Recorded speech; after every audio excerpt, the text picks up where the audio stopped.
방금 읽은 에베소서 2장 1절부터 10절까지 말씀을 가지고 우리는 누구입니까? 우리는 누구입니까? 라는 제목으로 하나님 말씀을 나누도록 하겠습니다. 우리가 사는 세상에는 그 기적이라고 밖에는 설명되지 않는 일들이 종종 일어납니다. 도저히 있을 수 없는 일이고 또 전혀 불가능하다고 생각되는 일이었는데, 그런데 실제로 우리 눈앞에서 그 일이 이루어질 때 그걸 보면서 우리는 야, 기적이다 라고 하면서 많이 놀라고 또 이 일들이 많이 회자가 되는 경우가 종종 있죠. 그런데 여러분이 바로 그런 기적의 주인공이라면 여러분은 어떠시겠습니까? 여러분의 인생 가운데 그런 놀라운, 정말로 있을 수 없는, 또 기대하지도 못했던 신기한 일들이 일어난다면 여러분은 어떤 반응을 보이시겠어요? 아마도 우리 가운데서 그 기적을 체험한 분들이 계시다면 굉장히 놀라고 또 그러면서 기분 좋고 펄펄 뛰는 그런 삶을 살아가게 될 거예요. 그리고 이전과는 다른, 기적을 체험하기 전과 다른, 비포 애프터가 완전히 다른 그런 놀라운 삶의 변화도 가지게 될 거라는 생각을 하게 됩니다. 혹시 여러분 죽은 사람이 살아나는 걸 보신 적 계십니까? 누가 그랬죠? 인생 관뚜껑 닫아봐야 하는 거다, 뭐 이렇게 얘기를 하는데, 진짜 실제로 관을 닫았는데 갑자기 관이 막 두들겨져요. 문 열어라, 나 살았다, 이렇게 얘기를 하는 사람을 보신 적이 있다면 여러분 그걸 보면서 어떤 느낌을 가지시겠어요? 저는 아직 그런 걸 본 적이 없는데, 근데 그 비슷한 사람은 본 것 같아요. 큰 교통사고를 당해서 완전히 죽었다고 생각했는데, 그런데 열 몇 시간 동안 큰 대수술을 받고 나서 완전히 회복되고 치유된 사람, 그런 사람을 본 적은 있습니다. 가까운 분 가운데 한 분이신데, 제가 청년부 시절에 저보다는 제 아내에게 더 많은 영향을 주신 전도사님이 바로 그런 분이었어요. 이분은 한국의 최고의 대학의 그 수학교육과를 우리가 보기에는 우수한 성적이고 본인이 말할 때는 우스운 성적으로 졸업하시고, 그리고 ROTC 장교로 군 생활을 마친 이후에는 그 H그룹의 한진그룹입니다. 괜찮겠죠? 이름 밝혀도. 한진그룹의 직원으로 또 채용이 돼서 정말로 그 회사의 기대를 한 몸에 받고 승승장구하는 분이었어요. 이런 분이 믿음까지 좋아요. 그래서 30대 중반에 벌써 안수집사가 돼가지고 교회를 열심히 섬기는 분이셨습니다. 그런데 이분이 그렇게 잘 나가다가 갑자기 큰 교통사고가 났어요. 그래서 열 몇 시간이 넘는 큰 대수술을 받고, 그리고 겨우겨우 살아났습니다. 의식을 찾았고, 그리고 그 이후에 잘 회복되어서 이제 그 그룹이 갖고 있는 대학의 교수요원으로 나와서 교수 생활을 하시는 분이 제가 또 제 아내에게 영향을 주었던 전도사님이세요. 이분과 대화하면서 기억되는 가장 인상적인 말 가운데 하나가, 당신은 생일이 2번이래요. 어머니 뱃속에서 나왔을 때 그때 생일이 1번이고, 또 수술 이후에 의식을 찾고 아내를 알아봤을 때 그날이 나의 생일이다, 이런 얘기를 한 적이 있습니다. 이런 분들이 우리 주변에 종종 있습니다. 큰 사고로 어려움을 겪었고 그 이후에 어려움을 극복하고 건강을 되찾아서 건강하게 살아가시는 분들, 그런 분들이 우리 주변에 가끔씩, 많지는 않지만 가끔씩 보이는 것을 보게 되죠. 그런데 여러분, 이런 분들에게는 한 가지 공통점이 있습니다. 어떤 공통점이냐면 누구보다도 열심히 산다는 거예요. 대충 살지 않습니다. 정말로 열심히, 정말로 최선을 다해서 인생을 살아가는 것을 보게 돼요. 마음에 기쁨이 있고요, 또 건강에 대한 소중함을 아는 분들입니다. 그리고 그렇게 소중한 건강을 허락하신 분에 대한 감사, 또 원래는 없었던 것인데 새롭게 태어났다는 생각 때문에 앞으로 내 인생은 덤으로 사는 인생이야, 그러면서 자신의 인생을 최선을 다해서 하나님과 또 이웃을 위해서 헌신하는 그런 삶을 사는 그런 공통점이 있어요. 역동적인 삶을 사는 거죠. 거의 모두가 그런 삶을 사는 공통점을 가지고 있는 것을 발견하게 됩니다. 그런 거 보면 참 부럽다라는 생각을 하게 되지만, 그러나 기도하는 것은 저에게는 그런 일이 일어나지 않았으면 하는 기도의 마음이 있지 않겠습니까? 어떤 분이 그런 얘기를 하는 걸 들었어요. 한 사람이 교회 가가지고 목사님께, 목사님, 저 오늘 예배 시간에 감사헌금 100불 했어요.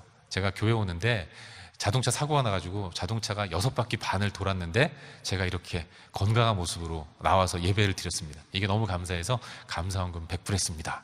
그랬더니 그 얘기를 들은 목사님이 하시는 말씀이, 그럼 저는 다음 주에 감사헌금 1000불 할게요.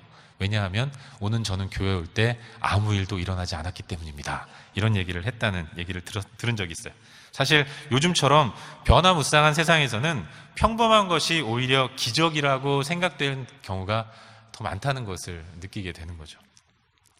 여러분, 인간은 기적을 원합니다.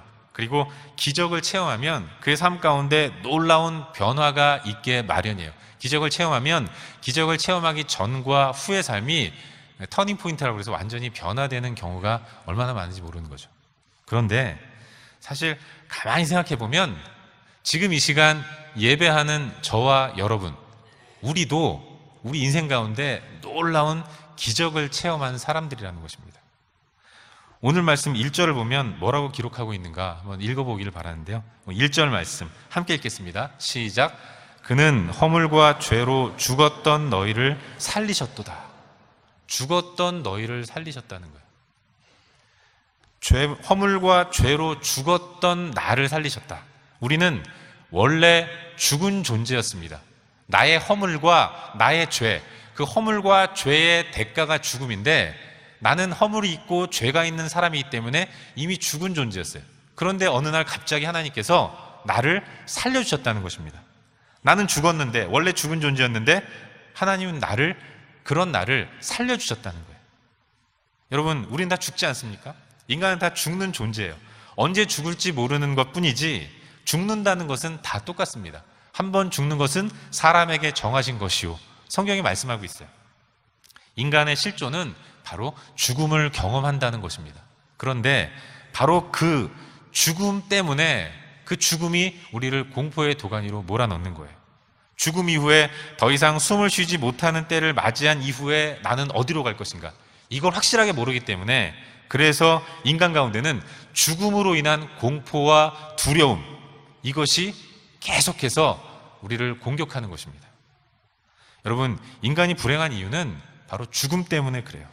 지금은 숨을 쉬고 있고, 지금은 사랑하는 사람들과 함께하고 있고, 지금은 내가 하고 싶은 일을 좀 불편할지 모르겠지만 그래도 하는 이런 삶을 사는데, 그런데 이게 영원하지 않다는 것이죠. 지금은 잘 나가는데, 지금은 모든 것들이 만족스러운 것 같은데, 그런데 이게 영원하지 않다는 것을 본능적으로 느끼는 거예요. 애도 공부도 잘합니다. 통장에 잔고도 많아요. 하는 일들마다 잘 됩니다. 그런데 그렇게 모두가 다 아쉬움 없이 부러움 없이 나를 바라보는 그 사람이 난데, 그런데 어느 날 비가 부슬부슬 내리는 날 창밖을 바라보면서 커피 한 잔을 탁 마실 때 오는 쓸쓸함, 왜 그런 쓸쓸함이 느껴지는 겁니까? 그게 영원하지 않다는 것을 본능적으로 느끼기 때문에 그래요. 인간은 그 죽음 때문에 불행한 겁니다. 나는 언젠가 죽는 존재라는 사실, 이것 때문에 불안한 것이고, 그 불확실한 내 미래로 인해서 인간은 계속해서 불행하다고 느끼는 거예요. 이 불행을 잊기 위해서 인간은 쾌락에 빠져드는 것이고, 그 쾌락을 통해서 잠시라도 이 공포를 잊으려고 무던히도 애를 쓰지만 결국 혼자 남았을 때 밀려오는 그 죽음에 대한 공포, 이런 것들이 인간을 괴롭히는 거죠. 그래서 인간은 불행하다고 느끼는 거예요. 하지만 여러분, 사람들은 그래요. 사람들은 죽음 때문에, 그 죽음에 대한 공포 때문에 무서워하고 두려워하고 떱니다. 하지만 예수를 믿는 우리는 그렇지 않아요. 왜냐하면 우리는 예수를 믿음으로 말미암아서 믿는 자에게 허락하신 영원한 생명을 소유한 사람들이 되었기 때문에 그런 것입니다.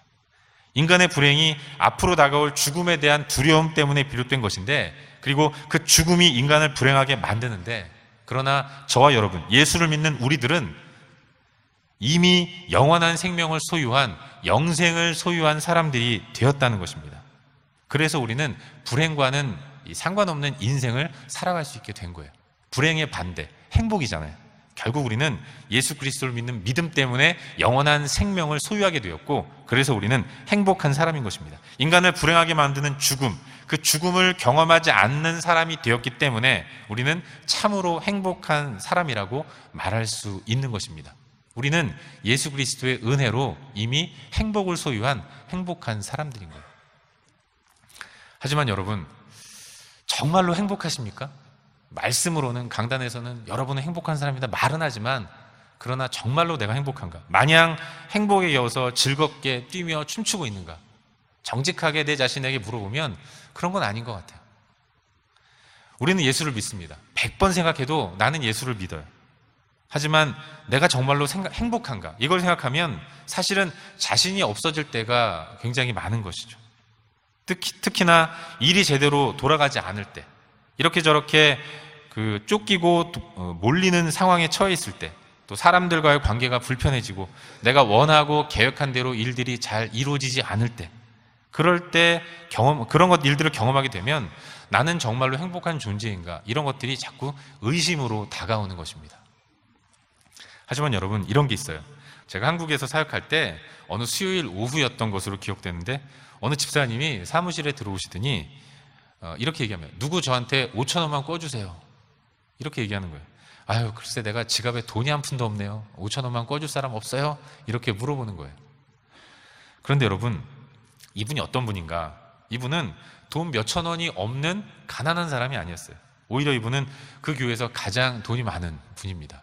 이분은 천진에 호텔을 하나 가지고 계시고요. 그리고 서울 길동에 웨딩홀을 하나 가지고 계신 분이십니다. 제가 이렇게 지명을 분명하게 말씀드리는 이유는 여러분들이 확인하실까 봐 드리는 말씀이거든요.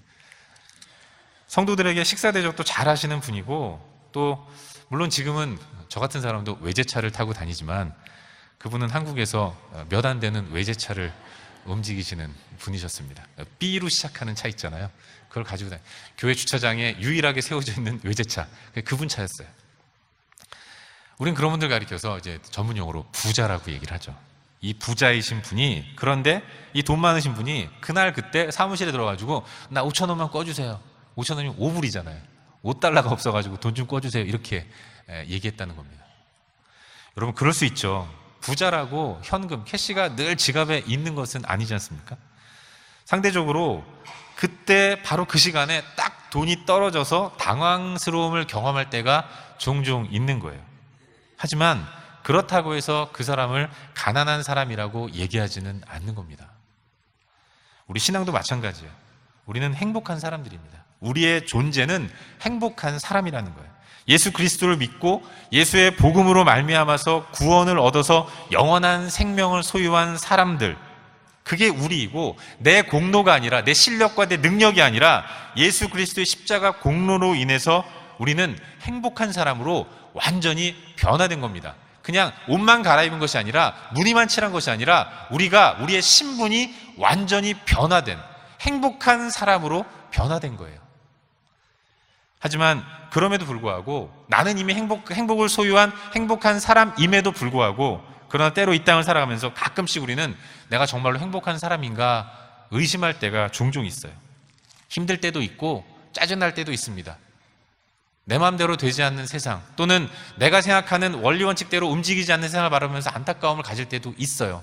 그러나 그럴 때 화도 나고 마음도 불편해지는 것이 우리의 삶이지만, 하지만 그건 일시적인 것이라는 사실입니다.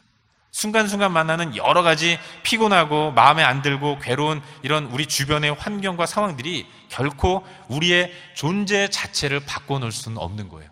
나는 어떤 존재인가? 나는 행복한 사람으로 바뀐 거예요. 내가 행복을 따낸 것이 아니라, 획득한 것이 아니라, 예수 그리스도께서 십자가 보혈의 피를 흘리시면서 당신의 죽음을 치르면서 완전한 대가를 치르시고 우리에게 그 영원한 생명이라는 행복을 선물로 허락해 주신 것입니다. 그래서 나는 행복한 사람인 거예요. 우리는 예수를 믿음으로 말미암아 구원을 받았어요. 그리고 우리를 구원으로 인도한 이 믿음은 하나님이 우리에게 선물로 주신 것입니다. 선물은 주는 사람이 주는 사람 마음대로 주고 싶은 사람에게 주는 거예요. 대가를 바라지 않고 주는 게 선물입니다. 대가를 바라고 주는 것을 뇌물이라고 하잖아요.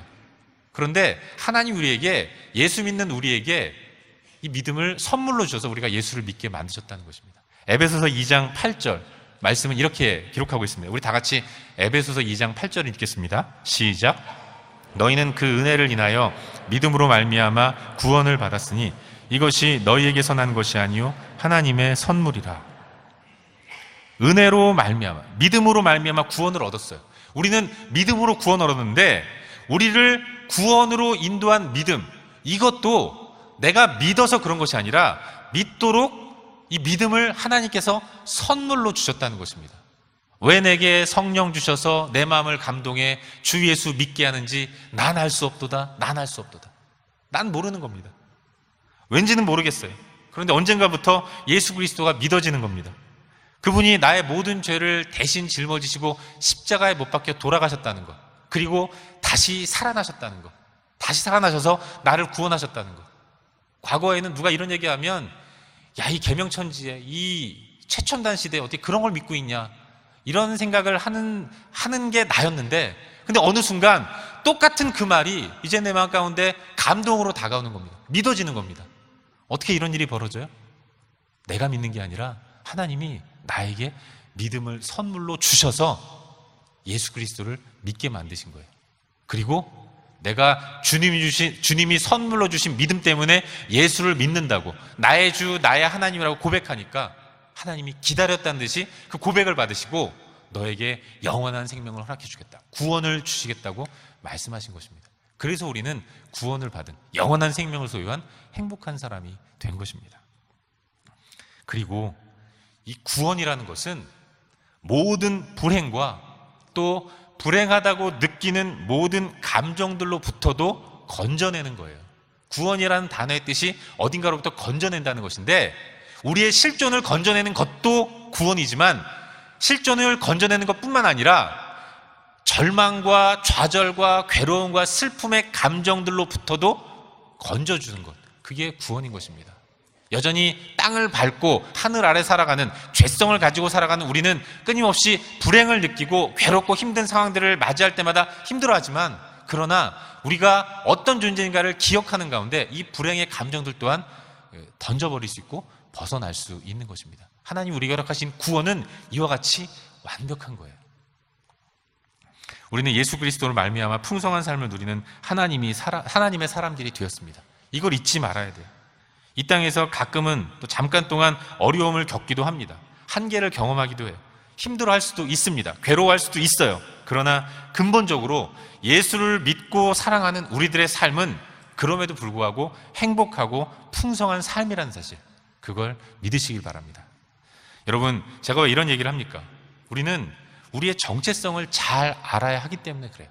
나는 어떤 사람인가? 나는 누구인가? 나는 어떤 공동체인가? 우리 자신의 정체성을 끊임없이 확인하면서 이 땅을 살아가야 하는 것입니다. 왜냐하면 우리가 가지고 있는 눈으로 바라보는 세상은 끊임없이 죄성을 가진 우리로 하여금 안목의 정욕을 갖도록 만드는 거예요. 그래서 계속해서 눈에 보이는 환경들 때문에, 이 불편하고 괴로운 환경들 때문에 하나님이 나에게 허락하신 이 구원이 어떤 의미인가, 나는 어떤 존재인가를 계속해서 잊어버리게 만듭니다. 그 불행 가운데서 계속해서 힘들어하게 만드는 거예요. 그러나 내 환경이야 어떠하든, 상황이 어떠하든 그 환경과 상황에 지배를 받아서 좀 괴로울 수 있을지는 모르겠지만, 그러나 나의 실존, 나는 누구인가? 나는 하나님의 자녀가 된, 그 자녀됨으로 인해서 풍성함과 행복을 누리는 행복한 사람이라는 사실입니다. 영접하는 자, 곧 그 이름을 믿는 자들에게는 하나님의 자녀가 되는 권세를 주셨다고 말씀하고 있어요. 주님 주신 믿음 때문에 내가 예수 그리스도를 영접했습니다. 그래서 그 예수 그리스도 때문에 나는 이제 하나님의 자녀가 되었고, 부모를 모신, 부모의 보호 아래에 있는 자녀로서 나는 행복하고 풍성한 그런 삶을 사는 존재가 된 거예요. 나는 누구인가? 나는 예수 그리스도로 인해서 행복하고 풍성한 사람이 된 것입니다. 우리가 행복한 이유는 영원한 생명을 소유한 사람이기 때문에 그래요. 그리고 영원한 생명은 성경이 말씀하시기를 하나님과 예수님을 아는 것이다라고 말씀하고 있습니다. 우리 다 같이 요한복음 17장 3절 말씀을 한 목소리 함께 읽도록 하겠습니다. 함께 읽겠습니다. 시작. 영생은 곧 유일하신 참 하나님과 그가 보내신 자 예수 그리스도를 아는 것이니라. 아멘. 영생이 뭔가? 영생은 영원한 생명이다 라고 말씀하시겠지만 그런 의미도 있죠. 그러나 그건 한자를 풀어서 설명하는 것이고, 진정한 영생, 그것은 유일하신 하나님과 그 보내신 자 예수 그리스도를 아는 것이다 라고 말씀하고 있어요. 영생은 아는 것입니다. 뭘 아는가? 하나님과 예수님을 아는 거예요. 여기 안다라는 말은 그저 이름을 알고 얼굴을 아는 그런 알을 이야기하는 것이 아닙니다. 여기서의 안다는 것은 친밀한 알을 이야기하는 거예요. 사귐의 암. 다시 말해서 교제하면서 알게 되는 것. 서로 사귀면서 친해지고 친밀해지고 깊어지는 가운데 알게 되는 것. 이게 이 알미라는 단어의 의미입니다. 여러분이 비즈니스를 하면서 어떤 일을 하게 될 때 소개받아서 만나게 되는 사람, 그런 사람을 파악하고 아는 것은 한 5분 정도면 충분해요. 더 이상 알고 싶지도 않고 알 필요도 없습니다. 궁금해하지도 않고 별다른 호기심도 갖지 않을 거예요. 하지만 여러분이 선을 봤다고 생각해 보십시오.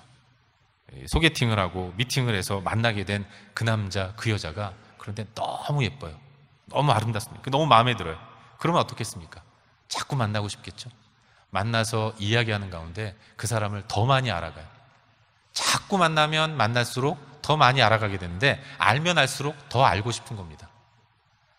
영생이 바로 그와 같은 거예요. 영생은 곧 유일하신 참 하나님과 그가 보내신 자 예수 그리스도를 아는 것입니다. 하나님과 깊은 교제를 나누는 삶, 예수 그리스도와 깊은 교제를 누리는 삶, 이게 영생인 거예요. 이 영생은 내가 죽어서 숨이 끊어진 이후에 저 천국에서부터 시작하는 그런 삶이 아니라 지금 바로 이 순간 예수 그리스도를 믿는 그 순간부터 내 안에서 시작되는 천국 백성의 그 풍성함을 의미하는 것입니다.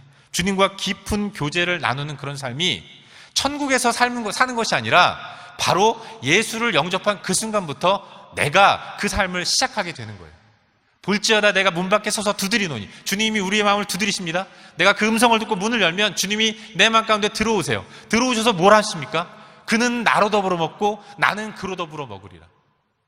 여러분, 연애할 때 뭐 합니까? 밥 먹잖아요. 밥 먹는 게 교제입니다.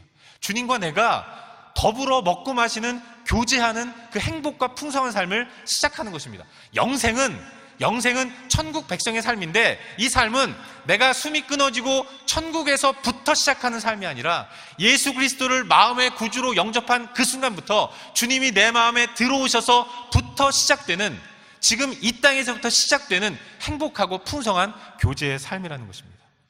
여러분, 우리가 예수 그리스도를 믿는다면 우리는 더 이상 혼자가 아닙니다. 왜냐하면 예수 그리스도가 내 마음에 들어오셨기 때문에 그래요. 바람 부는 벌판에 혼자 서 있는 그런 실존이 내가 아니라 나와 늘 함께 하시면서 임마누엘로 영원히 함께 하시겠다고 말씀하신 그분이 지금 나와 함께 하기 때문에 내 환경이 어떠하든지 상황이 어떠하든지 주님이 나와 함께 하시기 때문에 나는 평안할 수 있는 것입니다.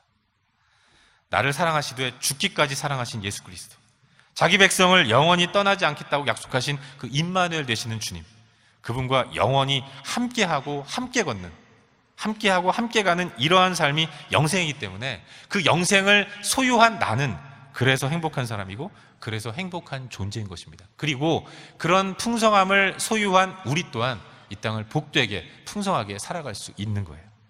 나는 흔들릴 수 있습니다. 잠깐 나는 의심할 수 있고, 나는 내 마음대로 하나님을 멀리하면서 하나님을 떠나서 방황할 수 있어요.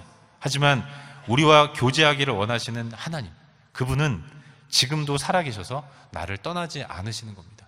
나는 주님을 벗어나서 내 마음대로 살겠다고 발버둥을 쳐도 하나님이 나를 구원하신 한 다시 데려다 놓고 다시 회복시키셔서 하나님과의 교제를 살아가게 만들어요. 이걸 신학적인 용어로 성도의 견인이라고 하는 겁니다. 견인, 끌고 가는 거예요. 하나님 우리를 끌고 가시는 것입니다. 그 주님과 사귀는 삶이 바로 영생이고 영원한 생명이라는 사실을 우리는 믿어야 돼요. 주님 주신 믿음으로 예수를 나의 주, 나의 하나님으로 고백해서 구원을 받았습니다. 구원받은 그 순간부터 주님과 사귀는 영생의 삶이 시작됐어요. 그리고 그렇게 이 땅에서 60년, 70년, 80년, 90년 살다가 천국에서 또 영원히 주님과 사귀는 영생의 삶을 사는 것. 이게 바로 예수를 믿고 예수를 신앙하는 저와 여러분, 우리 삶의 본질이라는 사실. 그래서 우리는 행복한 사람이라는 사실을 믿으시길 바랍니다.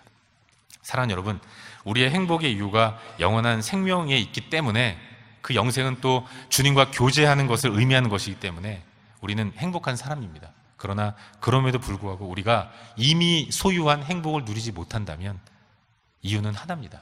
그것은 주님과의 교제를 온전히 갖지 못하기 때문에 그래요. 주님에게 관심이 없기 때문에 그런 겁니다.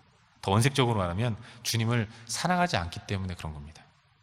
그래서 우리는 힘든 것이고, 그래서 우리는 누리지 못한 삶을 사는 거예요. 우리 마음 가운데 곤고함이 있습니까? 우리 마음 가운데 허전함이 있어요?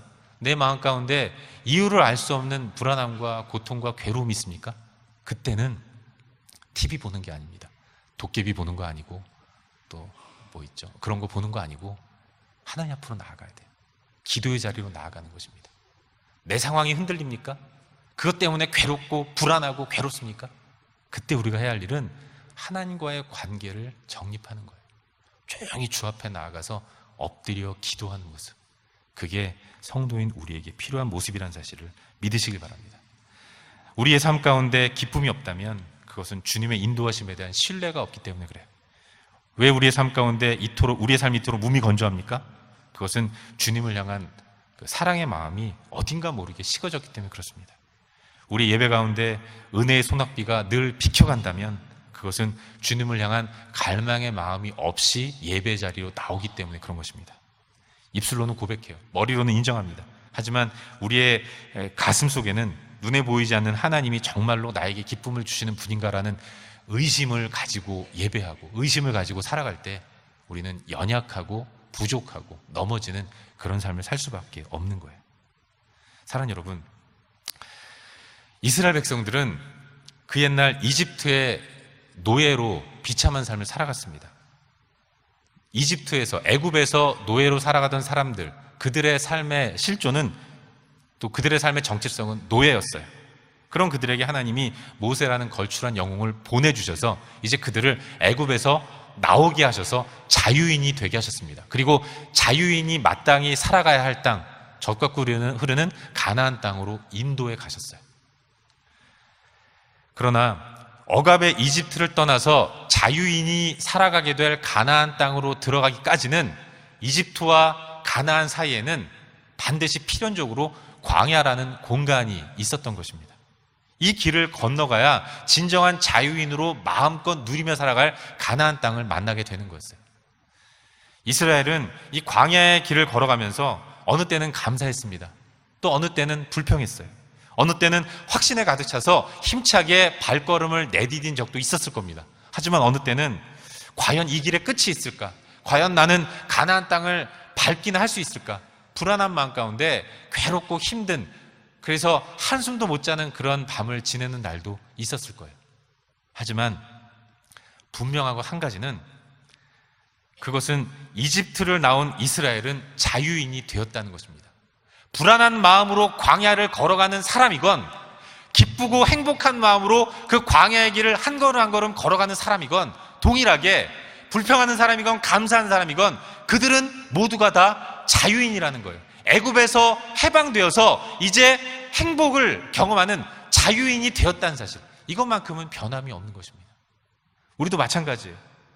우리는 하나님의 은혜로 구원을 받았습니다. 구원을 받은 사람이 마땅히 소유해야 할 영원한 천국 백성의 삶, 영생을 소유한 사람이 되었어요.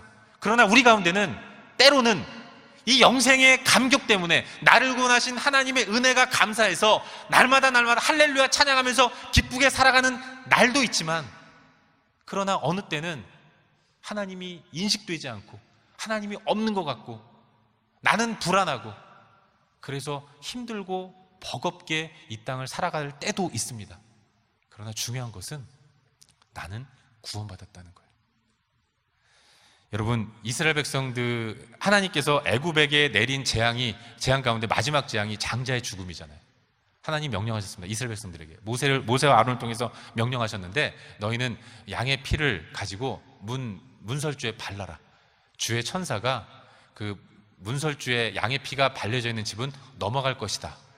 그날 그때 순종해서 양의 피를 문설주에 바른 그 집은 주의 사자가 넘어가게 될 것이다. 그래서 유월절이라는 절기가 만들어진 거 아니겠습니까? 상상해 보십시오. 어떤 집에서는 유월절 하나님 약속을 믿고 양의 피를 인방과 문설주에 발랐어요. 그리고 또 어떤 집도 발랐습니다. 그런데 그 문설주에 양의 피를 발랐다고 해서 두 집이 동일하게 똑같이 편안하게 그 밤을 보내는 것은 아니었을 겁니다. 어떤 집은 그래 우리는 안전해 그러면서 신나게 저녁 먹고 편안하게 잔 집도 있었을 겁니다. 또 어떤 집은 피를 발라는 놓았지만 정말로 주의 사자가 넘어갈까?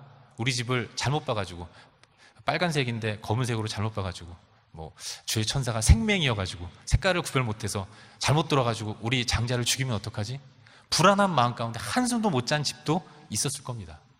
중요한 것은 불안에 떨면서 한숨도 못 잔 집이든, 그리고 편안하게 늘어지게 깊은 단잠을 잔 집이든, 문 임방과 문설주에 양의 피를 바른 집은 사자가 넘어갔다는 거예요.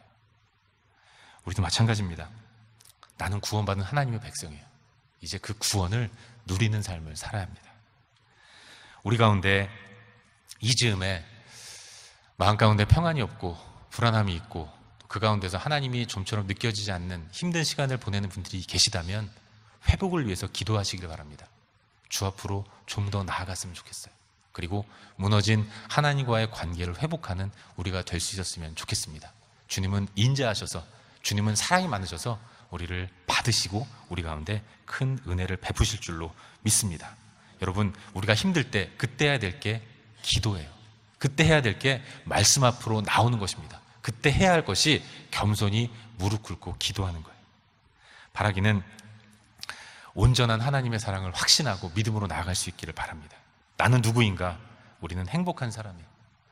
죄와 허물로 죽었던 우리는 주님이 선물로 주신 믿음을 통해서 예수를 믿게 되었고, 그 믿음으로 인해서 우리는 영원한 생명을 소유한 하나님의 자녀가 되었습니다. 분명 소유와 누림은 달라요. 우리는 소유했습니다. 이제는 누려야 해요. 하나님의 자녀라는 사실은 변함이 없지만 자녀라고 해서 모두가 다 자녀됨의 풍성함을 누리는 것은 아닙니다. 자녀됨의 풍성함은 하나님과의 교제가 회복될 때 이루어지는 거예요. 바라기는 이번 한 주간 하나님과의 교제를 온전히 회복하실 수 있기를 바라고, 더 엎드려 기도하는 가운데 하나님의 살아계심을 느끼고 매일 매순간 주님과 교제하는 영생의 풍성함을 마음껏 누리는 우리 모두가 될 수 있기를 주의 이름으로 축원합니다. 함께 기도하겠습니다. 우리 시간 말씀을 기억하면서 조용히 기도의 자리로 나아갔으면 좋겠습니다. 사랑하는 여러분, 우리의 삶의 현장은 치열합니다. 바쁘고 분주한 것 때문에 치열하기도 하겠지만 더 근본적으로 우리 삶의 현장은 영적 전투의 현장이에요. 우리를 공격하는 우리의 대상은 사람이 아니라 악한 마귀 사탄입니다. 우리는 결코 우리 힘으로는 사탄을 이길 수 없어요. 그러나 중요한 것은 그 사탄은 하나님을 이기지 못합니다. 우리 하나님은 만유보다 크심을 믿습니다. 그 하나님을 믿으며 나아가야 돼요. 이 시간 함께 기도할 때, 하나님, 내가 주님을 의지함으로 주님이 허락하신, 그래서 내가 소유한 이 풍성함과 영생을 누리는 삶을 살 수 있도록 은혜를 베풀어 주시옵소서. 주를 믿고 의지함으로 매 순간 승리하는 삶을 살 수 있도록 도와주시옵소서. 주의 날개 아래 숨게 하시고 그 안에서 자녀됨의 풍성함을 마음껏 누리며 살아갈 수 있도록 역사하여 주시옵소서. 이 시간 우리 자신을 위해서, 한 주간의 삶을 위해서 함께 기도하겠습니다. 함께 기도합시다. 거룩하신 아버지 하나님, 매 순간 아버지 하나님을 의지하며 살아갈 수 있도록 인도하시옵소서. 악한 마귀 사단과의 이 영적 전투에서 넘어지지 않게 하시고 쓰러지지 않게 하시옵소서. 내 힘으로 살아갈 때는 실패할 수밖에, 넘어질 수밖에, 질 수밖에 없음을 합니다. 아버지, 그러나 정말로 나를 구원하신 주님은 만유보다 크신 분이심을 믿습니다. 악한 마귀 사단을 무찌르시는 분이심을 믿습니다. 하나님을 의지하며 믿음으로 살아갈 수 있도록 하셨고 참으로 승리하는 삶을 살아갈 수 있도록 은혜를 베풀어 주시옵소서. 거룩하신 아버지 하나님, 그 누구도 주님이 내 안에 허락하신 그 영생의 풍성함을 빼앗을 수 없음을 고백합니다. 아버지 하나님, 그 주님을 의지하면서 주님과 교제를 회복함으로 인해서 더 풍성한 믿음의 삶을 살아갈 수 있도록 되셨고, 더 주님 바라보면서 믿음으로 달려갈 수 있도록 은혜를 베풀어 주시옵소서. 거룩하신 아버지 하나님, 이 땅을 살아갈 때 넘어지지 않게 하시고 주님 날개 아래 숨을 수 있도록 하시고, 주님은 나의 반석이시고 나의 산정이시고 나의 요새이시고 나의 피할 방패이시고 고백합니다. 그 하나님을 의지하며 믿음으로 달려갈 수 있도록 하시고, 이와 주와도 그로 인하여서 참으로 승리하는 믿음의 삶을 살아갈 수 있도록 역사하시고 인도하여 주시옵소서. 거룩한 주님 앞에 온전히 나가서 주님의 교제를 복할 수 있도록 하시고 엎드려 기도하게 하시며 말씀을 통해서 주님을 깨닫게 인도하시고 그 은혜로 힘으로 더 이 땅을 살아갈 수 있도록 역사하시고 인도하여 주시옵소서. 거룩한 주님을 의지하며 한 걸음 한 걸음 살아갈 수 있도록 은혜를 베풀어 주시옵소서. 함께하여 주시옵소서. 아버지 하나님, 우리의 삶의 현장은 너무나도 치열한 영적 전투의 현장인 것을 고백합니다. 우리의 연약한 힘으로는 이 땅을 온전히 승리하며 살아갈 수 없음을 고백합니다. 그러나 주님이 선물로 주신 그 믿음 때문에 우리가 예수를 나의 주 나의 하나님으로 고백합니다. 이 고백을 들으신 주님께 허락하신 이 영생과 풍성함을 매 순간 누릴 수 있도록 도와주시옵소서. 주님을 더 많이 알아가게 하시고 하나님과 더 깊은 사귐의 삶을 살아갈 수 있도록 인도하셔서 우리의 삶이 늘 풍성한 그런 삶이 될 수 있도록 역사하여 주시옵소서. 예수 그리스도의 이름으로 기도하옵나이다. 아멘.